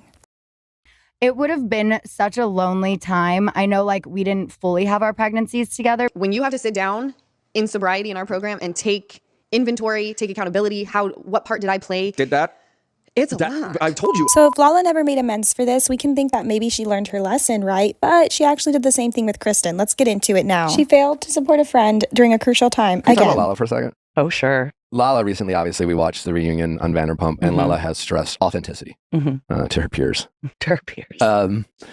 And then recently, I believe she's been on her show talking about interactions between the two of you as it relates to your miscarriage. And it seems like some things have been not very clear in terms of who said what. And there was some text message she's referenced. Then if there's one thing I'm good at in this life, it's being a F-king mom, so I was just very put off by that. While Lala has no desire to reconnect with Kristen at the moment, she confirmed she reached out to her after her miscarriage. I sent her a short text that just said, I'm really sorry for your loss, after she suffered the miscarriage, and then after that, no contact. She sent me a big, long text, but I just was not where I am in my life. Not saying we're never going to be homies again because I get over things. Just where I'm at in my life right now. I just really need a positive incubated life, she explained. I will not stand for it. I will claw your eyes out. So yes, she's dead to me. I'm with Lala. I'm sorry. I know you were pregnant. I was very happy for you. I'm so sorry for your loss. I truly can't imagine. But still, you're not going to laugh about someone coming for me as a parent. But it seems like I'm getting the impression she's been less than totally authentic in terms of sharing what has been in those messages as it relates to how she responded to your miscarriage and whether she actually stepped up as a friend. And do you have any things to add or share regarding that interaction? Have you ever talked about why you guys don't get along, are in an She talked about it on the Vanderpump after show. Oh. Briefly, you can hear Jeremiah their producers say like, what is going on with you and Kristen? And she brings up the whole interaction about Golnessa, Gigi. Yeah. And this is where it's like, oh God, people, Lala, I can't with you. So we got into a fight, if you will. She stopped speaking to me because I did this live podcast. I was pregnant at the time. I didn't want to do it, but I didn't want to back out last minute. So Luke and I went, lots of drunk people, not fun for me. But but either way, it took me a bit to think about it in hindsight. Okay, I see that would, if I just would have said like, listen, don't do this in front of me or something like that. It's also like a live freaking podcast with like all these people on stage. I was uncomfortable. Yeah. You're gonna on a live. You already start don't a like fight her, and so put you're- yourself on an island. Yeah. While you are pregnant. So I find out per Brittany that Lala says I'm dead to her because of this. So I tried reaching out to her, never spoke to her. She sent me a text after the pregnancy loss, which was just after that live podcast, just saying like, heard about your loss. Sorry for your loss, something like that. I didn't write back. A while later, I realized I have all these DMs from Gigi. So I engage. I probably should have said something. I didn't want to get involved, blah, blah, blah. I screenshot the messages, text them to Lala and said, just want you to know, like, this is me trying. And her text back to me was like, essentially, she doesn't give a shit. Like, she's like, Gigi's so below me. This is nothing. I don't even care about this. Like, I'm sure you and I will be homies again one day. But not yet. Right. So good riddance. I unfollowed her. I never see a friendship with her again. And I'm completely fine with that because honestly, for the last 3 years, I felt myself forcing a friendship with her because every time she hurts me, she feels bad. She begs for my forgiveness. But it's usually when there's a camera in her face. And I forgive her. She's like, I'm just, looking out for my baby and the peace of my baby. And I think you could understand that. And I said, you know what? I absolutely do. That is exactly how I felt that day. And then she does it again. And I forgive her. And then she does it again. And I'm like, I haven't wanted this friendship to continue for years. I keep forgiving you. Yeah. And at this point, I'm done. I'm checked out. I said, and some people are meant to be friends for a season, a reason, or a lifetime. And I think you and I are friends for a season. And she goes, great. And that was it. Wow. Oh. And I don't need that in my life either. I don't have room for that type of fakeness in my life anymore. I feel like friendships with Lala come with so many conditions. It's so conditional and so many just, if you do this, then you're on her good side. If you do this, the way she tried to trash Brittany on their reunion. Kentucky Muffin was one of the mind. harshest things I've heard anyone ever say about anyone ever on reality TV. I can't help but think I'm the common denominator of these things. I can't help but think I'm the common denominator of these things. Hello, everyone. We are back in studio getting into some very fun shenanigans with someone who, if you told me 2 years ago was going to be sitting across from me on shenanigans, I would have said you were fucking crazy. The one and only Lala Kent. Wait, you really would have thought that? Where we were at because of this podcast 2 years ago? Yes, you're right. See, I forget. Yeah. I'm like, we moved on. So I literally, when I make up with people, forget why we were even fighting. See, I don't forget. I just don't let it still be something festering. Yeah, you're smart. And I look at things that people say as just words. And when someone says sorry, I'm like, okay, all is good. And I think Sheena's the only other person that does that same thing as well. Yeah. And that's why she and I have continued to have, I think, a really in-depth friendship. Yeah. Because there's been really great highs and really low lows. So Sheesh, I'm really happy that you came on our podcast today. I really love you so much. Me too. I love you. No, I'm cool. I promise. It's just you don't see it on the show. I wouldn't have such a big friend group if I sucked. So no, you definitely don't suck. You're definitely fun. And I'm really, really proud of everything that you've done. I mean, you're definitely an inspiring person to a lot of people. Thank you. And I mean this in the best way possible. So don't take this as an offensive thing. But I love the fact that Sheena's like a dog and shakes things off. When dogs get overly stimulated or things affect them, they literally shake and they're back to normal. That is Sheena Shea. But that's a gift. For you normies, get lit, bitch. Get lit, bitch. Well, I feel like you and I also have gotten to a place where we understand what each other needs in a friendship. And you've been better. I need a response when I text you. Yeah. But I understand now when you don't respond right away, you're not mad at me. I have an anxious attachment style where my brain goes a million places. If you don't respond, I'm like, fuck, wait, did I say something? Is she upset? Was it a podcast? And my brain would go a million places where now I'm like, no, she's a mom and she's busy and it's okay if she doesn't respond right away. So I feel like if I'm mad at you, I'm going to tell you. Yeah, no, I know. So I was a little stung and a little hurt. Number one, that Lala, I'm talking to you and to all of you guys listening. listening, that as my friend, if Lala was upset about this, it was something that hurt her feelings, if she pissed her off, she should have just called me. Just call me, shoot me a text and say, this really fucking hurt my feelings. This was not cool. I'm not happy about this. And we could have had a conversation. But instead, she started telling our friends, who then had to come back to me weeks later and fill me in on this. So of course, I'm like honestly, like I was a little bitchy about it. Like, here's my take on it. And this isn't going to be nice because I live in the real world, not in this crazy reality version of the real world where you can call someone your friend and then not address something like this and take it up to everyone else and then act like you're going to make up and be fine with it. Just grow the fuck up. Like, if you guys are real friends, if you're ever really friends and something upset you because someone didn't act the way that you would have or you thought they should have, if you don't take it to them, you have no respect for that person. You're going to go talk to other people to try to blow this up and be a bigger deal. Lala, reach out to Kristen if you guys are real friends. She didn't do anything intentional, and it's quite clear that there was nothing intentional to harm you whatsoever, the way you interpreted it. Thank you. I agree. I mean, because the only time I can fully think of when Lala said something, I didn't really know how to handle it. And I didn't go around telling everyone else. When I finally felt like I could say something to her and I was a little more calm about it, I did text her and I did talk to her about it. And she apologized and said, oh my God, it was just like a joke. I didn't mean it. And it was cleared up instead of me going, fuck you, you're dead to me, to all of my best girlfriends who are her friends as well. So that is really where I stood with that. And so like I said, I texted her these things, never got a response back. This has been a while now. For that, I'm sorry. You know what? I should have done it. I just feel like we're fucking grown adults. If you have a problem with a friend, if something upsets you, call your friend. If you're friends. That's the thing. It's like, just call it what it is. If you're not friends, then don't act like you are. So I feel like if I'm mad at you, I'm going to tell you. Yeah, no, I know. And I feel like us having so many open conversations over the past year and understanding what each other needs has kept us where we're at now. It's like we're dating. Yeah. Yeah. And here we are. But I love seeing our girls grow up together. I know we didn't get our pregnancies fully together, but it would have been such a lonely time. I know like we didn't fully have our pregnancies together. I missed out on all of Sheena's pregnancy because we were beefing. Right at the end of it, like when it really mattered, we came together. I was getting updates on your dilation number. Yeah. And I just feel like ever since then, it's like, fuck it, the past doesn't matter. And we're good. You know what, though? You and I have this in common where when monumental moments happen, if we're not connecting, we put that shit to the side.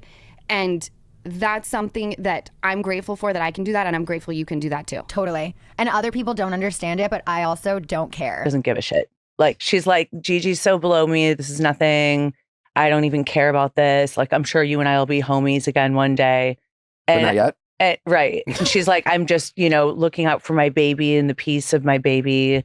And I think you could understand that. And I said, you know what? I absolutely do. That is exactly how I felt that day. And I said, and some people are meant to be friends for a season, a reason, or a lifetime. And I think you and I are friends for a season. And she goes, great. And that was it. Wow. In the end, everybody is made up with Lala, but I have a couple of things to add that Kristen said because I'm surprised Lala didn't hear this stuff or get mad about this stuff. I just think the timing that she got mad at Kristen was really weird when they weren't filming, and the timing she made up with her is really weird when they are filming, considering all the things Kristen has said. Listen to all this. If they had given it a little bit more space, you probably would have gotten a different response. But it was not even months. It was like a month later, and then they're going through the season. That is not enough time. And then she has to talk about it every single day. That's just not healthy for her. And I think people really forget that. I'm glad she has Katie like constantly sticking up for her and just saying like, let everyone make their own choices for themselves. Like, Ariana does not have to agree with you guys. Like, just leave her be. Stop trying to convince her. Brock, Sheena, Lala. Just let her figure it out on her own. And like, what the fuck does it affect you guys? What, because there's chaos in the friend group? When has there not been chaos in the friend group? If you care about Ariana, let her fucking be. Let her just be. Exactly. If any of them were in Ariana's position and everyone was shoving someone down their throat, they would lose their effing mind. Yeah, I mean, I don't want to go back to it, but the point where they show last season with Tom and Lala talking about him, that guy, Lala's and Lala's ex, and I remember that period of time. She was so mad about it, and there had been more time at that moment that had passed. Granted, yes, there's 1,000 other things tied into that, and I agree, but at the same time, like, it's kind of the same situation and not getting the same grace. No, I agree, and I think that's been my issue watching this show and recapping it as a viewer, because again, we were not there. I was in San Francisco, but I was not there throughout the season. We were filming The Valley, so I wasn't there firsthand. And this isn't because Lala and I aren't friends now, but I've had a hard time hearing it from Lala, and I do understand Lala has a child, and that is higher stakes. I get it. We all understand. But it does not change the fact that she was cheated on. She was treated really poorly by this person. And Ariana was cheated on and treated very poorly by her person. Why can't Lala wrap her head around that? And she tries to make them so separate. And yes, again, having Ocean, the stakes are higher. But it doesn't matter. That doesn't matter about how Ariana feels. Like, let her feel the way she feels. And Lala is putting a hard line in the sand, which was, I think, one of the episodes was called that this season. But she put a hard line in the sand about, like, if you ever talk to this man again, you choose me or him. I don't want anyone that's in his life in my life. Ariana is saying the same exact thing, but most people are not respecting that. When Lala had that family meeting, I was there for it. We all said, not a problem. Got it. So what makes her so special? I've said it about James Kennedy. No one fucking listened to me. No one's really respecting Ariana's wish. So it's like, I don't know. I just find it to be very hypocritical at times. I'm gonna throw in the caveat. Please do. Is that Lala's ex was not on the show and your ex and Ariana's ex are, and so that is a fair point. That is the difference. That is a fair point. That she's just saying, like, filming, you can't, like, not film in general. I get that. Yeah. Anywho, we'll get back to that at the end. Yeah, I do get it. I do understand. Everyone has put their blood, sweat, and tears in this for many, many years, and this whole season. But at the end of the day, like, one day Vanderpump Rules won't exist. One day, right? And Ariana still needs to live her own life and within her own happiness. So just everyone leave her the fuck alone. That's how I felt. Like, don't put that pressure on her that if she doesn't have this big conversation with Tom, she's like ruined the show single-handedly. It's not fair. It's kind of one of those things where it's like, at the end of the day, like, what do you need to give the audience access to, or what, like, as a person that's on reality TV, what are the conversations you need to have that you normally wouldn't maybe have in real life? Absolutely. And so I think that's where there's some frustration. But I think you said it best. Like, at the end of the day, it's like, you've got to protect yourself. And if one day when this doesn't end, you still need to be okay with you and be like happy. And yeah, absolutely. There has to be some sort of balance there. And I just don't think Ariana's been granted the time to heal. And then we finally get to one of the biggest moments that was in the teaser, in the trailer, in the beginning of the season, when Lala says she thinks she's God, or she said first she thinks she's Beyonce, and then she acts like God. And I remember when I talked about this in the beginning of recapping the season of Vanderpump, Lala had said publicly that, you know, everyone needed to watch because it was a bit taken out of context. So I see what she means in the way that she was just talking about Ariana not finishing the scene, but I still thought it was a really fucking gnarly thing to say. Like, that is so fucking unfair. That's just my personal viewpoint on it. Don't come down on her with this fucking iron fist because she doesn't feel like having a cry fest with her ex-boyfriend when her boyfriend is with her on top also, of that. I do feel like in these moments where Ariana is not feeling like that's something she wants to or whatever, well then, Lala, why isn't something going on with you that we can then film? Like, you know what I mean? Like, why is it all got to rest on Ariana's shoulders? Because what, there's nothing else going on? Right. Like, sorry that you're, you know, there's not something that you're bringing to the table in this moment that No, for sure. could be brought. I just think there was a lot of pressure, to like put the whole like future of the show, or at least how to go out with a bang in the finale, that all had to rest on one person's shoulders, I think was not super fair. I do kind of get it, because it's like, well, if you're going to sign on, like Ariana, if you're going to sign on to do the show, everybody's kind of waiting for that big blow up moment with Tom. But I feel like she kind of gave that in season 10. Right. Well, and they have the reunion. She has to sit in the room with him at the reunion. So just like let her be right now. You guys know you're filming a reunion. I don't know. That's just how I felt. So then we have this like huge final moment where Lala's kind of giving, it's kind of like an epilogue, I guess, like just here's the ending of everything. And when they started showing everyone's face from their first season. Oh my God. I was in tears. I'm like, oh my God. That's from 2012, 2011. It's wild. We shot the pilot in 2011. It was just so crazy. And it did, so it did feel very final in that moment. And that's kind of what I've been reading on social media as well. But what we do know moving forward is that Vanderpump is on a hiatus for the summer. They have not said they're not coming back. They're just saying they're going to take a little bit of time. So we'll see what happens from here. Yeah, it was definitely, I feel like, a good episode for the end of the season to like wrap everything up. You know, the only thing missing though is that Lisa wasn't there, which felt a little, it felt a little odd. Not saying, I'm sure she had other shit to do and couldn't fly to San Francisco, but it was kind of like, well, wait, shouldn't she be there for the finale? But again, I guess she's there for the reunion and Sheena FaceTimed her, but Lisa's always at the finale and it kind of wraps Vanderpump into a bow. You know, it's named after her, for fuck's sake. Exactly. So reunions coming up next. And we'll see. Those reunions, I can like, my butthole is clenching just thinking of what is like, I know they're going to be intense. Yes. Well, Zachary, I love you so much. You guys, please. Like, it wasn't like screaming and shouting and threatening to fight and things like that, which makes it so much more interesting. Because I talk about this, I think the girls on Watch What Happens Live, that like, it wasn't as heated. I wanted to hear Forgiveness is Healing. It was very Anna Faris and Just Friends. And it wasn't, I mean, at least for part one of the reunion, and I've heard some of you guys talk about this, I think the girls on Watch What Happens Live, that like, it wasn't as heated of a reunion as it has been in the past. Like, it wasn't like screaming and shouting and threatening to fight and things like that, which makes it so much more interesting. It's hard I think to hear. so too. I love nuance and civil conversation. I'm like intrigued by that. Of course, I like drama. I like a little blow up, a meltdown here and there, a mic rip, a signature Kristen DOUTE mic rip. Oh, totally. You know, but like, yeah, we had a pretty civil discourse. I don't want to make it sound boring because like it was raw and intense. And I think, you know, just seeing some of the sentiment on Twitter and stuff, I think, you know, it's like you got to admire Lala's propensity, like to show up and do the work, you know, do her job. But like when you, it's at the same time when you explicitly talk about it as if it's a job, it kind of like inherently detracts from the reality. And, you know, so it's like, DOUTE and Luke, Luke, you've been doing it long enough now. You know, it's like an unspoken rule in the biz. You just have to be radically honest, remove your filter, and you have to bring it. But like in talking about that and breaking the fourth wall, I don't know, lately I've been feeling like it's jeopardizing the authenticity of it, you know, like, because like these are our real lives. We're not acting, we're not making up storylines. No, I do. I agree with you about the Lala thing. And I think I've even maybe not explained it in the best way, where I've said on our podcast, recapping it, like, it felt like no one else wanted to talk about whatever the thing was, like calling Rachel or certain moments, or go have hot dogs with Joe. I guarantee that every other female cast member was like, hell no. And so Lala was like, I'll fucking do it. And so that's what I think to listeners, to you guys, like what we're trying to explain about reality TV, the job of it is being authentic and not, and like you can't have these conversations privately about Girl Joe or about this or that, whatever. And then when the cameras are up, go, no, we're not doing that, because the audience, essentially it means like, oh, the audience will rip us apart because we can't do that. You know what I'm saying? And so the job that Lala did is just saying the things that were already being said behind, like off camera. Totally. And so I do give her a lot of credit for that. No, me too. Lala brings it without a doubt, you know. She's a star on the show, but you know, it's like when you talk about it explicitly, I think, I don't know, in my mind, I worry that it jeopardizes the authenticity, but there's no doubt about it. Lala shows up, it does the work. And it's like, the thing is, a lot of those conversations are conversations you should have. They're like healthy, therapeutic conversations, ones that you would just rather put off. Let's talk about it a month, 3 months from now, maybe never, preferably sweep it under the rug, say la vie. But like, you know, short term, it's like we live almost in a condensed time scale when we do reality TV. In this awful as some of those conversations are to have, it's like long term they're usually therapeutic and probably healthy. Yeah. But like in Ariana's case this year at the reunion and everything, and like the gray walling and stuff, and just given that it was like this national global sensation, I think her not wanting to have that conversation with Tom at the end, I think it was earned. But I also see other people's viewpoint, like we've all had to have such horribly uncomfortable conversations.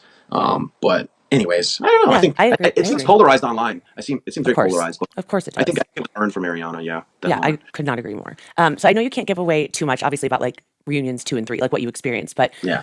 They did tease, and I am dying to know, what was it like watching the final act of the show together live on stage and then immediately having to talk about it? Because I think I would shit my pants. I think I cried.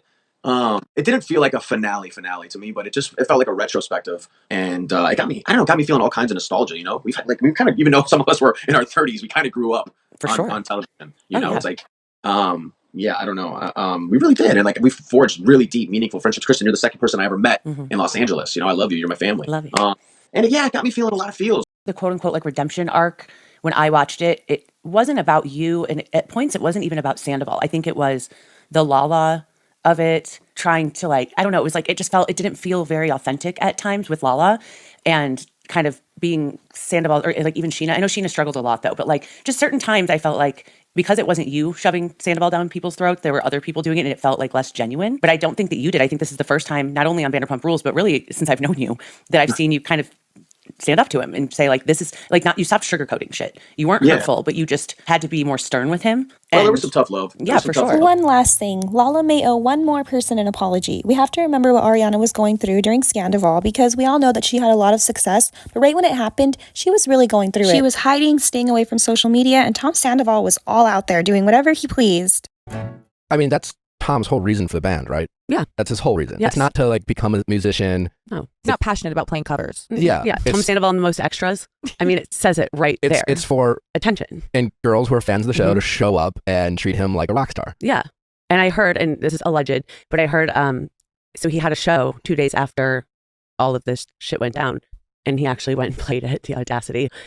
And I saw clips. Yeah. And fine. allegedly he, who knows, he's probably like on mushrooms and drunk and God knows what else, but went to a bar afterward, got completely smashed, and had sex with some fangirl that night. I don't put anything past him at this point. Yeah. It's the only thing he can do to make himself feel better about all of this. Do you think Ariana is, I mean, it's probably a stupid question, but she must be going back in her head and wondering, what else? Oh, absolutely. Like, what else is going on? Yeah, absolutely. What else have you done? And I think something I'm very proud of her for, the girls and I have been really cautious of, especially in the beginning. I mean, God, it's only been a couple of weeks, but because she removed herself from social media, right? She didn't want to know a lot of things. However, she did have to film about it. She was going to be hearing rumors or things that were actually true.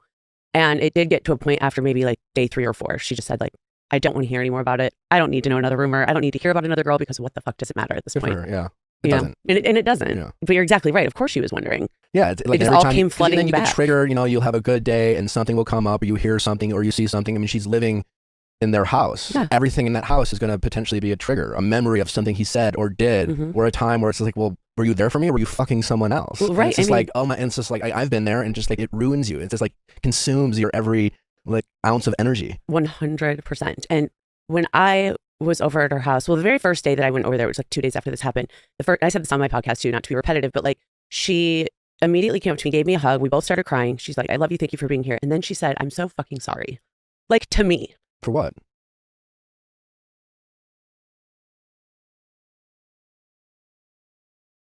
Even during Ariana's lowest moment, she managed to apologize to the person that was essentially her enemy through all the seasons. So this is one of the reasons why Ariana was able to get so much love from everybody, because she was able to acknowledge her wrongdoings and apologize for them, even when she was down. It just makes me wonder if maybe Lala would have received more positivity from her breakup if she had reacted this way. For example, Ariana also stayed quiet about the breakup and didn't trash Sandoval like everybody else did. And who maybe knows if Lala had done the same thing, she would have gotten a different what she was sorry response. for, not believing me. Dating him when, I mean, she did wait until we were broken up, but I think even entertaining that, always thinking I was the crazy one for saying he was a cheater, probably a multitude of things. But I'm like, girl, you have an adult relationship with this person. This is like a real adult, like essentially married without a certificate. I was like in a joke of a relationship. So like, don't even go there in your mind. But of course she's going to go back and think, was that true? Was that true? How many times? And I think also one of the worst things is when they had to have their first conversation, and I believe this part, I'm pretty sure it was filmed, he was just gaslighting her. there was no genuine apology. He was saying how she never supports him. She doesn't validate him. This was after she found out. And he was telling her all the reasons why it was her fault. Exactly. Fucking Which I mean, that is Tom to a But T. we're not surprised. Not at all. But for her, it was like, of course it made her mad, but then when I filmed with her, she started crying and she's like holding up her phone going, so my relationship, he's saying our relationship was that of like convenience and contentment or something, not love and romance. Yours and no, his. hers. Like she said Tom said this about she and Tom. And she immediately is just flooding tears looking at her phone going, so all of these memories, all of these wonderful trips we took, all of these videos I have, all these kissing photos, this was all bullshit? Oh, he's the worst. He sucks. He's the worst. Who do you resent? Make a list and you're like, yeah, I'm so pissed. And they're like, now let's talk about your part. And it's like, I am right now on my 9th step of making amends. Yeah. The best step. Yeah, there's some people. Hey.